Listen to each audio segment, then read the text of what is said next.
Iginiit ni Defense Secretary Gilbert Chodoro na China ang patuloy na lumalabag sa international law sa sigalot sa West Philippine Sea. Pinaalalahanan din ng kalihim ang Chinese Ambassador to the Philippines ukol sa tamang pakikitungo. Si Kim Salinas may balitang A to Z. Ang China lang ang lantarang naglalabag sa batas dito. Batas sa pandaigdig, batas pangkaragatan. Pinalaga ni Defense Secretary Gilbert Chodoro ang pahayag kamakailan ni Chinese Ambassador Ching Chen na nag-aakusa sa Maynila na gumagawa ng gulo. Yung makikitungo ka, ikaw galing sa ibang bansa, makitungo ka naman. Hindi yung dadating kang parang sangganot, sisiga-siga dito. Hindi ganon ang Pilipino na nalibadbaran tayo Giit pa ng kalihim na walang karapatan ng China na pakialaman ang anumang aktibidad ng Pilipinas sa loob ng sarili nitong teritoryo at exclusive economic zone.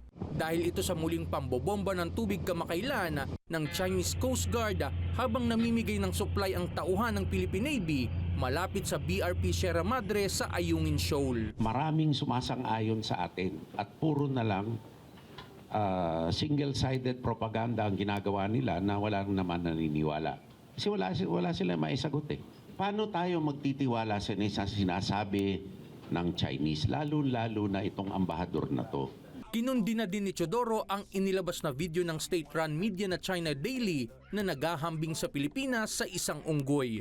Inihayag niya na ang pag-ataking ito ay nagpapakita ng moral and intellectual bankruptcy. Kabilang ito sa mga ipinunto ni Pangulong Ferdinand Marcos Jr. sa SONA. Let me remind our friends and our detractors, Filipinos are a noble, kind, gracious, and great race. We are not greedy, we are not racists, we are not liars. Tinabla rin ng Defense Secretary ang pahayag ni Chinese Ambassador tungkol sa karagatan bilang umano'y shared home ng mga magkakapitbahay. Paano tayo magiging magkapitbahay? 900 kilometers away sila sa atin. Di ba? Layo na mga kapitbahay nun.